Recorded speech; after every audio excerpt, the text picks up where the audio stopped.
Hi future pharmacist, welcome to Elite Expertise. Elite Expertise എന്ന് പറഞ്ഞാൽ ഒരു എഡ്യൂക്കേഷണൽ ഓൺലൈൻ പ്ലാറ്റ്ഫോം ആണ്. ഞങ്ങൾ വേരിയസ് കോച്ചിങ് പ്രൊവൈഡ് ചെയ്യുന്നുണ്ട്, such as PBC, KAPS, PT എക്സാംസിനൊക്കെ ഉള്ളത്. അപ്പോൾ നമ്മുടെ കൂടെ ഇന്നുള്ളത് വളരെയധികം സ്പെഷ്യൽ ആയിട്ടുള്ള ഒരു ഗസ്റ്റ് ആണ്. PBC അറിയാവുന്നവർക്കറിയാം അത് എത്രമാത്രം പാടുള്ള ഒരു എക്സാം ആണെന്ന്. സോ മാം അതെല്ലാം പാസ്സായി ഇപ്പൊ കാനഡയിൽ രജിസ്റ്റേർഡ് ഫാർമസിസ്റ്റ് ആയിട്ട് വർക്ക് ചെയ്യാണ്. മാമിന്റെ പേര് ശ്യാമ. മാം നമ്മളെ പോലെ തന്നെ ഒരു മലയാളിയാണ്. സോ നമുക്ക് മാമിനെ വെൽക്കം ചെയ്യാം. വെൽക്കം മാം. Hi hi ma'am. എല്ലാവർക്കും ഹലോ. Hi ma'am. PBC കുറിച്ചുള്ള ഇന്റർവ്യൂ ആണ് ഇന്ന്. അതെ, അപ്പൊ മാം ആണ് ഞങ്ങളുടെ PBCയുടെ ട്രെയിനർ. മാം ആണ് നമുക്ക് നമ്മുടെ എലൈറ്റിലെ PBCയുടെ സ്റ്റുഡൻസിന് ട്രെയിനിങ് എടുക്കുന്നത്. സോ നമുക്ക് ഇന്ന് മാക്സിമം ബേസിക് ആയിട്ടുള്ള എല്ലാ ഡൗട്ട്സും മാമിനോട് ചോദിക്കാം. മാം ഫസ്റ്റ് തന്നെ what is PBC? Actually PBC exam എന്ന് പറയുന്നത് തന്നെ എന്താണ്? PBC എന്ന് പറഞ്ഞാൽ pharmacy examining board of Canada. കാനഡയുടെ ഫാർമസിസ്റ്റിനെ ലൈസൻസ് ചെയ്യാൻ വേണ്ടിയിട്ട് ഒരു നാഷണൽ ബോഡി ഉണ്ട്. അതിന്റെ പേരാണ് PBC. ഓക്കെ മാം, പറഞ്ഞു. സോ അതിന്റെ എക്സാംസ് നമുക്ക് ഇയർലി ഉണ്ടോ? ലൈക്ക് എത്ര ടൈംസ് ഉണ്ട് നമുക്ക് എക്സാംസ്? അപ്പോൾ നമ്മള് പിന്നെ ഒരു കാനഡയിൽ നിന്നും ഗ്രാജുവേറ്റ് ചെയ്ത ഒരു ഫാർമസി സ്റ്റുഡന്റ് ആയിക്കോട്ടെ, ഒരു ഔട്ട്സൈഡ് ഓഫ് കാനഡ ഗ്രാജുവേറ്റ് ചെയ്ത ഒരു ഫാർമസി സ്റ്റുഡന്റ് ആയിക്കോട്ടെ, രണ്ടു കൂട്ടരും ഈ PBC പറയുന്ന ക്രൈറ്റീരിയാസ് മീറ്റ് ചെയ്യുകയും അവര് പറയുന്ന എക്സാംസ് ക്ലിയർ ചെയ്യുകയും വേണം. പക്ഷേ കാനഡയിൽ നിന്നും പാസ്സാവുന്ന ഒരു ഗ്രാജുവേറ്റിനെ കമ്പയർ ചെയ്യുമ്പോൾ നമ്മളെപ്പോലത്തെ ഇന്റർനാഷണൽ ഗ്രാജുവേറ്റ്സ്, അതായത് പിന്നെ ഇന്ത്യയിൽ നിന്നോ അല്ലെങ്കിൽ ഔട്ട്സൈഡ് കാനഡ ഏത് നാട്ടിൽ നിന്നും ഗ്രാജുവേറ്റ് ചെയ്യുന്ന ഒരാൾക്ക് ഉള്ള പാത്വേ, ലൈസൻസിങ് പാത്വേ കുറച്ച് ഡിഫറെന്റ് ആണ്. അപ്പൊ നമ്മള് 3 എക്സാംസ് നമുക്ക് എഴുതണം. PBC പറയുന്ന 3 എക്സാംസ് നമ്മൾ എഴുതണം. Evaluating exam, qualifying exam part 1, qualifying exam part 2. അപ്പോ ഫസ്റ്റ് എക്സാം ഇവാലുവേറ്റിംഗ് എക്സാം ആണ് നമ്മൾ എഴുതുന്നത്, ആദ്യം എഴുതുന്ന എക്സാം. ആ എക്സാം ഫസ്റ്റ് ഒക്കെ അത് പിന്നെ 2 times 3 times ഒക്കെ ഉണ്ടായിരുന്നുള്ളൂ. പക്ഷെ ഇപ്പോ അത് 4 times വരെ 2025 മുതൽ അത് 4 times ഒരു ഇയറിൽ നടത്തുന്നുണ്ട്. അപ്പോ അത് നമുക്ക് ഈ കാനഡയിൽ പുറത്തുനിന്നുള്ള ഗ്രാജുവേറ്റ്സിന് വേണമെങ്കിൽ നമുക്ക് വീട്ടിലിരുന്ന് തന്നെ എക്സാം എഴുതാം. റിമോട്ട് പ്രോക്ടറിംഗ് എന്ന് പറഞ്ഞൊരു ഒരു പ്രൊവിഷൻ ഉണ്ട്. അപ്പൊ നമുക്ക് വീട്ടിലിരുന്ന് തന്നെ കമ്പ്യൂട്ടർ ബേസ്ഡ് എക്സാം ആണ്. അപ്പൊ നമുക്ക് വീട്ടിലിരുന്ന് തന്നെ അറ്റംപ്റ്റ് ചെയ്യാം. ഓക്കെ, അപ്പൊ മാം പറഞ്ഞ ഈ 3 എക്സാംസിൽ ഏത് എക്സാം വരെ നമുക്ക് നമ്മുടെ നാട്ടിൽ ഇരുന്നിട്ടോ അല്ലെങ്കിൽ വേറെ സെന്റേഴ്സിൽ ഇരുന്ന് എഴുതാം? ഈ ഇവാലുവേറ്റിംഗ് എക്സാമും ക്വാളിഫയിങ് എക്സാം പാർട്ട് 1ഉം നമുക്ക് വീട്ടിലിരുന്ന് കമ്പ്യൂട്ടർ ബേസ്ഡ് ആയിട്ട് എഴുതാം. But qualifying exam part 2 OSCE എന്ന് പറഞ്ഞാൽ അത് നമ്മുടെ അത് ഒരു കമ്പ്യൂട്ടർ ബേസ്ഡ് എക്സാം അല്ല. നമുക്ക് ഡിഫറെന്റ് കേസ് സ്റ്റേഷൻസ് തന്നിട്ട് നമ്മൾ ഡയറക്റ്റ് പേഷ്യന്റ് ഇന്ററാക്ഷൻ നടത്തുന്ന ഒരു എക്സാം ആണ്. അപ്പൊ അത് കാരണം അത് നമുക്ക് കമ്പ്യൂട്ടർ ബേസ്ഡ് എഴുതാൻ പറ്റില്ല. അത് കാനഡയിലെ എക്സാം സെന്റേഴ്സിൽ പോയിട്ടേ നമുക്ക് എഴുതാൻ പറ്റുള്ളൂ. ബാക്കി ഫസ്റ്റ് 2 എക്സാംസ് നമുക്ക് നാട്ടിലിരുന്ന് എഴുതാം. അപ്പൊ നാട്ടിലിരുന്ന് നമ്മുടെ ഈ ഫസ്റ്റ് 2 എക്സാം പാസ്സായതിനു ശേഷം മാത്രം നമ്മൾ കാനഡയിലേക്ക് മൈഗ്രേറ്റ് ചെയ്യുന്നതിനെ പറ്റി ആലോചിച്ചാൽ പോലും മതി അല്ലേ? അതെ, ഈ 2 എക്സാം എഴുതുന്നതിന് മുമ്പ് ആയിട്ട് നമ്മൾ ഡോക്യുമെന്റ് ഇവാലുവേഷൻ എന്ന് പറഞ്ഞൊരു കാര്യം ആദ്യം ചെയ്യണം. ഡോക്യുമെന്റ് ഇവാലുവേഷൻ എന്ന് പറഞ്ഞിട്ടുണ്ടെങ്കിൽ അത് നമ്മളെ ക്രെഡൻഷ്യൽസ് ഇവാലുവേറ്റ് ചെയ്യുന്നൊരു സംഭവമാണ്. അതായത് ഇപ്പൊ നമ്മൾ പുറത്തുനിന്നല്ലേ ഗ്രാജുവേറ്റ് ചെയ്യുന്നത്. അപ്പൊ നമ്മളുടെ ഒന്നില്ലെങ്കിൽ ബാച്ചിലർ ഓഫ് ഫാർമസി ആയിരിക്കും നമ്മൾ, അല്ലെങ്കിൽ PharmD ഗ്രാജുവേറ്റ് ആയിരിക്കും. ഈ ബാച്ചിലർ ഓഫ് ഫാർമസിയോ PharmD ഉള്ള ഏതാൾക്കും നമുക്ക് ഈ ഡോക്യുമെന്റ് ഇവാലുവേഷന് വേണ്ടി അപ്ലൈ ചെയ്യാം, PBCന്റെ എക്സാമിന് വേണ്ടി അപ്ലൈ ചെയ്യാം. അപ്പോ ആദ്യം നമ്മൾ ഡോക്യുമെന്റ് ഇവാലുവേഷൻ ചെയ്യും. അതായത് PBC നമ്മുടെ ട്രാൻസ്ക്രിപ്റ്റ് എടുത്തിട്ട് ഇവാലുവേറ്റ് ചെയ്യും. അതായത് നമ്മുടെ ഡിഗ്രി ഇവരുടെ ഡിഗ്രി ആയിട്ട് ഈക്വലന്റ് ആണോ. അപ്പൊ നമ്മുടെ ഡിഗ്രി അവർ ആദ്യം ഇവാലുവേറ്റ് ചെയ്യുന്ന ആ ഒരു പ്രോസസ്സിനാണ് ഡോക്യുമെന്റ് ഇവാലുവേഷൻ എന്ന് പറയാം. അപ്പൊ ഡോക്യുമെന്റ് ഇവാലുവേഷൻ നമ്മൾ ഓൺലൈനായിട്ട് അപ്ലൈ ചെയ്തിട്ട് നമ്മുടെ ട്രാൻസ്ക്രിപ്റ്റ് നമ്മൾ ഏത് യൂണിവേഴ്സിറ്റിയിൽ നിന്നാണോ ഗ്രാജുവേറ്റ് ചെയ്തത് ആ യൂണിവേഴ്സിറ്റിയിൽ നിന്ന് ആ ട്രാൻസ്ക്രിപ്റ്റ് നമ്മൾ PBCക്ക് അയക്കും. അപ്പൊ എന്നിട്ട് PBC അതിനൊക്കെ പ്രോസസ് ചെയ്തിട്ട് നോക്കും. എന്നിട്ട് അവർ പറയും ഓക്കെ ഇത് ഇക്വലന്റ് ആണ്, ഞങ്ങൾ you are good to go എന്ന് പറയും. എന്നിട്ടാണ് നമ്മൾ എക്സാംസിന് വേണ്ടി അപ്പിയർ ചെയ്യാൻ വേണ്ടിയിട്ടുള്ള അപ്ലിക്കേഷൻ ഫില്ല് ചെയ്യാം. ഓക്കെ, സോ മാം ഈ എക്സാംസിന് ആരൊക്കെ എലിജിബിൾ ആയിരിക്കും? ലൈക്ക് PharmDക്കാർക്ക് മാത്രമാണോ എഴുതാൻ പറ്റുന്നത്, അതോ നമ്മുടെ BPharmക്കാർക്കും പറ്റുമോ? അതൊരു മേജർ ഡൗട്ട് ആയിരിക്കും എല്ലാവർക്കും. ഈ ബാച്ചുലർ ഓഫ് ഫാർമസിയോ ഫാംഡിയോ ഇതിൽ ഏത് ഡിഗ്രി ഉള്ള ആൾക്കും എഴുതാം. 4 year undergraduate program pharmacy program ആണ് അവർ പറയുന്നത്. അപ്പൊ നമ്മുടെ ബാച്ചുലർ ഓഫ് ഫാർമസി 4 ഇയേഴ്സ് ആണ്. ഫാം ഉണ്ടെങ്കിലും ഫാംഡി ഉള്ള ആൾക്കും എഴുതാം. എംഫാമും PhD ഉള്ള ആളുകൾക്കും എഴുതാം. ബട്ട് PBC അത് കെയർ ചെയ്യുന്നില്ല. PBCക്ക് ബേസിക് ആയിട്ട് വേണ്ടത് either bachelor of pharmacy or doctor of pharmacy. ഇതിൽ ഏതെങ്കിലും ഒരു ഡിഗ്രി നിങ്ങൾക്ക് ഉണ്ടെങ്കിൽ നിങ്ങൾക്ക് അതിന് വേണ്ടിയിട്ട് അപ്ലൈ ചെയ്യാം. ഓക്കെ. അപ്പൊ നമുക്ക് എഴുതാൻ വേണ്ടിയിട്ട് എക്സ്പീരിയൻസ് മാൻഡേറ്ററി ആണോ മാം? ഇപ്പൊ ദുബായിലേക്ക് പോകുമ്പോൾ MOH എഴുതാൻ 2 ഇയേഴ്സ് വേണമെന്ന് പറയുന്ന പോലെ PBCക്ക് അങ്ങനെ എന്തെങ്കിലും ക്രൈറ്റീരിയാസ് ഉണ്ടോ? നോ, അത് പിന്നെ ഒരു എക്സ്പീരിയൻസ് അവര് നോക്കുന്നില്ല. നമ്മള് ഈ എക്സാം എഴുതാനുള്ള നമ്മള് ഡിഗ്രി മാത്രമേ അവർ നോക്കുന്നുള്ളൂ. എക്സാം എഴുതി കഴിഞ്ഞിട്ടുണ്ടെങ്കിലാണ് പിന്നെ നമ്മളെ ഇന്റേൺഷിപ്പ് എല്ലാം ചെയ്തിട്ട് നമ്മളെ എക്സ്പീരിയൻസ് കൂട്ടുന്നത്. അല്ലാതെ ഇന്ത്യയിലുള്ള എക്സ്പീരിയൻസ് അവര് മൈൻഡ് ചെയ്യുന്നില്ല. അപ്പൊ ഫ്രഷർ ആയിട്ടുള്ള ആൾക്കും PBCക്ക് വേണ്ടി പ്രിപ്പയർ ചെയ്യാം അല്ലെ? സ്ട്രേറ്റ് ഔട്ട് ഓഫ് കോളേജിലുള്ള ആളുകൾക്ക് എഴുതാം.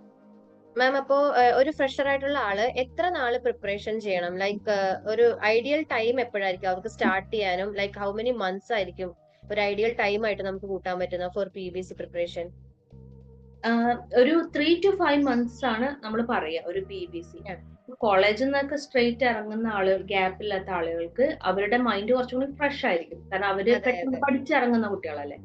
അപ്പൊ അവർക്ക് ഒരു 3 months ധാരാളമാണ് പ്രിപ്പയർ ചെയ്യാൻ. ബട്ട് ഇപ്പൊ കോളേജായിട്ടൊക്കെ കുറച്ച് ഗ്യാപ്പ് ഉണ്ടായി, നമ്മൾ അക്കാഡമിക് ഏരിയയിൽ നിന്ന് കുറച്ച് ഡീവിയേറ്റ് ചെയ്ത് നിൽക്കുന്ന ആളുകളാണെങ്കിൽ ഒരു 5 months അവർക്ക് വേണം അതൊന്ന് ബാക്ക് ടു ട്രാക്ക് ആവാനും അതൊന്ന് പഠിച്ച് മുന്നോട്ട് വരാനും. അപ്പൊ ഞാൻ എപ്പോഴും പറയും ഒരു 6 months വിൻഡോ എടുക്കുക. പഠിക്കാൻ പറ്റുന്നവർക്ക് ഗുഡ്. ചില ആളുകൾ വർക്ക് ചെയ്യായിരിക്കും, ചില ആളുകൾക്ക് ഫുള്ള് അവര് ഒരു ഡേ ഫുൾ അവർക്ക് പഠിത്തത്തിന് ഇൻവെസ്റ്റ് ചെയ്യാൻ കഴിയില്ലല്ലോ. അപ്പൊ അങ്ങനെയുള്ള ആളുകൾക്ക് ചിലപ്പോൾ 3-4 hours ഒക്കെ പറയാം. അപ്പൊ അങ്ങനെയുള്ള ആളുകൾ ചിലപ്പോൾ 6 months വരെ എടുക്കാം. പക്ഷെ ചില ആളുകൾക്ക് ഫുൾ ടൈം പഠിക്കാൻ പറ്റുന്നവർക്കാണെങ്കിൽ 3 to 4 months മതിയാവും അവർക്ക്. അപ്പൊ മാം പറയുന്നത് ഈ അക്കാഡമിക്കലി ഗ്യാപ്പ് ഉള്ള ആൾക്കാർക്കും കുഴപ്പമില്ല, കുറച്ച് ബ്രൈറ്റ് അല്ലെങ്കിൽ പോലും നമുക്ക് എങ്ങനെയെങ്കിലും ഒരു 6 months ട്രെയിനിങ് ഉണ്ടെങ്കിൽ നമുക്കത് ഓക്കെ ആയിട്ട് എടുക്കാം എന്നാണ് അല്ലെ PBC? Of course. ഞാൻ തന്നെ 2015 ഗ്രാജുവേറ്റ് ചെയ്ത ആളാണ്. ഞാൻ എക്സാം എഴുതിയത് 2022 അപ്പൊ എനിക്ക് എത്രയും ഗ്യാപ്പ് ഉണ്ട്. അപ്പം PBC എന്ന് പറഞ്ഞാൽ ഒരു വേറൊരു ഗെയിമാണ്. അപ്പം നമ്മളതൊരു ഗ്യാപ്പ് ഉണ്ടായി എന്ന് വിചാരിച്ചിട്ടൊന്നും പ്രശ്നമല്ല. പ്രോപ്പർ കോച്ചിങ് ഉണ്ടെങ്കിൽ നമുക്ക് ഗ്യാപ്പ് ഒന്നും ഒരു വിഷയമല്ല, ചെയ്യാവുന്നതാണ്. മാം, പിന്നെ ഇതിന്റെ സിലബസ് ഒന്ന് ബ്രീഫ് ആയിട്ട് പറയാമോ? ലൈക്ക് എങ്ങനെയായിരിക്കും, നമ്മൾ പഠിക്കുന്നത് തന്നെ ആയിരിക്കോ അതോ കനേഡിയൻ ടൈപ്പ് ഓഫ് എഡ്യൂക്കേഷന് വേണ്ടിയിട്ട് നമ്മുടെ സിലബസ് എൻറ്റയർലി ഡിഫറെന്റ് ആയിരിക്കുമോ അവരുടെ എക്സാം പാറ്റേണും കാര്യങ്ങളും ഒക്കെ? നമ്മുടെ സിലബസ് വളരെ ഡിഫറെന്റ് ആണ്. കനേഡിയൻ ലൈസൻസ് അവരുടെ പാത്ത് വേ ഡിഫറെന്റ് ആണ്. അവരുടെ ക്വസ്റ്റ്യൻ പാറ്റേൺ സിലബസ് കുറച്ച് ഡിഫറെന്റ് ആണ്. പക്ഷെ നമ്മുടെ പഠിക്കുന്ന pharmacology, physiology, biomedical science, medicinal chemistry, organic chemistry അതിന്റെയൊക്കെ കുറച്ച് ബേസിക് കാര്യങ്ങൾ സെയിം ആണ്. എല്ലായിടത്തും ബേസിക് ഐഡിയ സെയിം ആണ്. ബട്ട് അവരുടെ clinical part, Canadian health care system, management, Canadian laws അതൊക്കെ കുറച്ച് ഡിഫറെന്റ് ആണ്. അപ്പോ പിന്നെ നമുക്കൊരു ഒരു പ്രോപ്പർ കോച്ചിങ് ആൻഡ് ഗൈഡൻസ് വേണം. നമുക്ക് ഒരു ബേസ് നമ്മളുടെ ബിഫാം അല്ലെങ്കിൽ നമ്മുടെ ഗ്രാജുവേഷൻ പ്രോഗ്രാം ഏതാണോ അവര് നമുക്കൊരു ബേസ് തരുന്നുണ്ട് ഫാർമക്കോളജി, ബയോകെമിസ്ട്രിയിലൊക്കെ.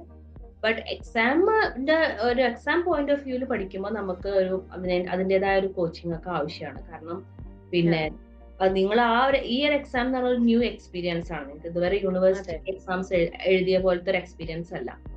ഈ എക്സാമിനെ കുറിച്ച് അറിയാനും കൂടുതൽ ക്വസ്റ്റ്യൻസ് പ്രാക്ടീസ് ചെയ്യാനും കൂടുതൽ ക്ലാസ്സസ് ഇതിൽ ഫോക്കസ് ചെയ്തിട്ടുള്ള ക്ലാസ്സസ് അറ്റൻഡ് ചെയ്യാനൊക്കെ ഉള്ളൊരു ഗൈഡൻസ് നിങ്ങൾക്ക് ആവശ്യമാണ്.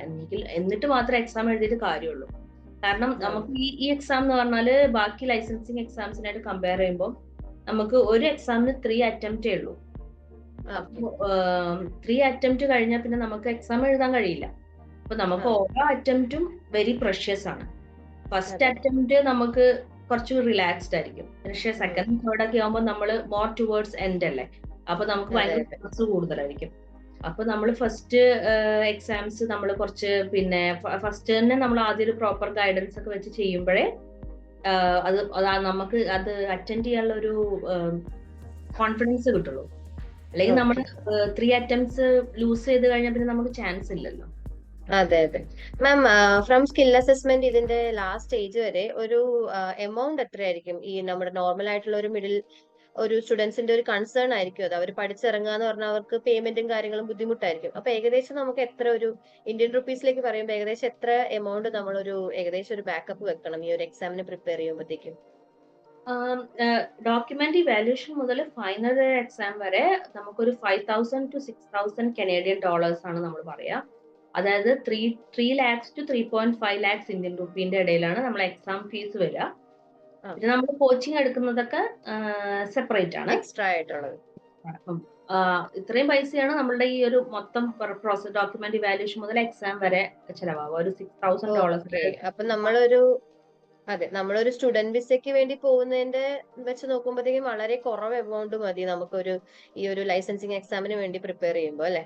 ഷുവർ, അത് അത്രേ ഉള്ളൂ. അതിന്റെ അത്രയും ചെലവ് വരുന്നില്ല. ബെനിഫിറ്റ്സ് കൂടുതലുമാണ് വൺസ് ഇത് എക്സാം പാസ് ആയിട്ടുണ്ടെങ്കിൽ അല്ലെ? ജോബ് സെക്യൂരിറ്റി കൂടുതലാണ്. കാരണം ഹെൽത്ത് കെയർ സിസ്റ്റത്തിൽ നമ്മൾ ഏതെങ്കിലും ഒരു ഡെവലപ്ഡ് കൺട്രിയിലെ ഹെൽത്ത് കെയർ സിസ്റ്റത്തിൽ വർക്ക് ചെയ്യുമ്പോൾ അതിന് കൂടുതൽ ബെനിഫിറ്റ്സ് ഉണ്ട്. ഇമിഗ്രേഷൻ പാത്ത് വേ കുറച്ചും കൂടി സിമ്പിളർ ആയിരിക്കും. ദെൻ ജോബ് സെക്യൂരിറ്റി കൂടുതലാണ്. പിന്നെ ജോബ് ഓപ്പർച്യൂണിറ്റീസ് കൂടുതലാണ്. വേറെ എന്ത് ക്രൈസിസ് വന്നാലും ജോബ്സിന്റെ ഡിമാൻഡ്സ്, പല ജോബ്സിന്റെ ഡിമാൻഡ്സ് താഴത്തേക്ക് വരുമെങ്കിലും ഹെൽത്ത് കെയർ സെക്ടറിലുള്ള ജോബ്സ് എപ്പോഴും കൺസിസ്റ്റന്റ്ലി അതിനൊരു ഡിമാൻഡ് ഉണ്ടാവും. അപ്പോ അങ്ങനെ നോക്കുകയാണെങ്കിൽ നമുക്ക് ഇതൊരു നല്ലൊരു ഓപ്പർച്യൂണിറ്റിയാണ്. അതെ മാം, ഇനി എല്ലാവർക്കും താല്പര്യമുള്ള ഒരു വിഷയം നമുക്ക് ചോദിക്കാം. എങ്ങനെയായിരിക്കും സാലറി വരുന്നത് ഫാർമസിസ്റ്റിന്റെ? വൺസ് അവരൊരു ഫുള്ളി രജിസ്റ്റേർഡ് ഫാർമസിസ്റ്റ് ആയിട്ട് മാറിയിട്ടുണ്ടെങ്കിൽ കാനഡിയൻ ഒരു എന്താ പറയാ അവരുടെ സ്റ്റാൻഡേർഡ്സ് വെച്ചിട്ട് ബേസിക് പേ ഒക്കെ എങ്ങനെയായിരിക്കും? ഒരു കനേഡിയൻ ഫാർമസിസ്റ്റ് എന്ന് പറഞ്ഞാല് ആവറേജ് ഒരു പാക്കേജ് വരുന്നത് ഒരു $120,000 ആണ് ഒരു ഇയർ വരുന്ന പാക്കേജ്. $120,000 എന്ന് പറയുമ്പോൾ around 70 lakhs 80 lakhs Indian rupees ആണ് പാക്കേജ് വരുന്നത്. പിന്നെ നമുക്ക് വേറെ ബെനിഫിറ്റ്സ് ഉണ്ട്. ഹെൽത്ത്, അവിടുത്തെ ഇൻഷുറൻസ്, റിട്ടയർമെന്റ് പ്ലാൻസ്, അങ്ങനെ കുറെ ബെനിഫിറ്റ്സ് നമുക്ക് എക്സ്ട്രാ നമ്മൾ ട്രാവൽ കാര്യങ്ങളായിട്ടുണ്ട്. പിന്നെ നമ്മുടെ ലൈസൻസിങ് ഫീസ് എല്ലാം അവർ റീഇംബേഴ്സ് ചെയ്യും.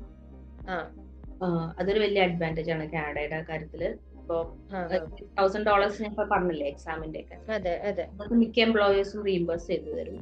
പിന്നെ നമ്മൾ ഇയർലി ഡിമാൻഡ് ഉണ്ടല്ലേ ഇതിന്? അതെ. പിന്നെ നമ്മള് ലൈസൻസിങ് ഫീ ഉണ്ട്. നമുക്ക് ഒരു വർഷം ഒരു $2,000 നമുക്ക് നമ്മുടെ ലൈസൻസ് റിന്യൂ ചെയ്യാം. അതൊക്കെ എംപ്ലോയേഴ്സ് റീഇംബേഴ്സ് ചെയ്യും. സോ ഓൾ ടുഗദർ നമ്മൾ ഈ ചെലവാക്കുന്ന ക്യാഷും ഈ ഒരു ഇടുന്ന എഫേർട്ടും ഒരിക്കലും ഒരു വേസ്റ്റ് ആണെന്ന് പറയാൻ പറ്റില്ല അല്ലെ? ഒരിക്കലും. Okay, thank you so much ma'am. ഇത്രയും ടൈം നമുക്ക് വേണ്ടി തന്നതിനും ഈ ഒരു എന്താ പറയാ ഈ എക്സാമിനെ പറ്റി അധികം അങ്ങനെ ആർക്കും അറിയാന്ന് എനിക്ക് തോന്നുന്നില്ല. ലൈക് PBC, MOH, DHA പോലുള്ള എക്സാംസ് അറിയാമെങ്കിലും PBC കുറച്ച് എന്താ പറയാ ഡിഫിക്കൾട്ട് ടു ക്രാക്ക് എന്നുള്ള ഒരു ടാഗ് ലൈൻ ഉള്ളതുകൊണ്ടായിരിക്കാം അധികം ആൾക്കാർ ആരും അതിനുവേണ്ടി ട്രൈ ചെയ്യാറില്ല. പക്ഷെ മാഡം വളരെയധികം നന്നായിട്ട് എക്സ്പ്ലെയിൻ ചെയ്തു. Thank you so much for your time ma'am. So എലൈറ്റിൽ ഞങ്ങൾക്ക് PBCയുടെ ട്രെയിനിങ് ഉണ്ട്. മാം ആയിരിക്കും എടുക്കുന്നത്. പ്ലസ് ഞങ്ങളുടെ ഡയറക്ടേഴ്സ് ആയിട്ടുള്ള ഹാരിക മാമും ആരിഫ് സാറും എടുക്കുന്നതായിരിക്കും. ഇവര് 3 പേരും കൂടി കമ്പൈൻ ആയിട്ടായിരിക്കും PBCയുടെ ട്രെയിനിങ് ഉള്ളത്. ക്യാപ്സ് പോലെ തന്നെ നല്ലൊരു പെർസെന്റേജ് ഓഫ് സക്സസ് PBCയിൽ നമുക്ക് ഉണ്ടാവുമെന്ന് പ്രതീക്ഷിക്കാം. ഫസ്റ്റ് ക്ലാസ് ഓൾറെഡി സ്റ്റാർട്ട് ചെയ്തു അല്ലേ മാം? ഫസ്റ്റ് ബാച്ചിന്റെ ക്ലാസ്സസ് ഓൾറെഡി മാമിന്റെയും സാറിന്റെയും എല്ലാം ക്ലാസ്സസ് ഓൾറെഡി സ്റ്റാർട്ടഡ് ആണ്. So those who are interested please join Elite. ഞങ്ങളുടെ സോഷ്യൽ ഹാൻഡിൽസിന്റെ എല്ലാത്തിന്റെയും ലിങ്ക്സ് ഈ വീഡിയോയുടെ താഴെ ഉണ്ടാവും. So please come and share and ഞങ്ങളുടെ എലൈറ്റിനെ കോൺടാക്ട് ചെയ്യാം നിങ്ങൾക്ക് എന്തെങ്കിലും കൂടുതലായിട്ട് അറിയണമെങ്കിൽ. Thank you so much.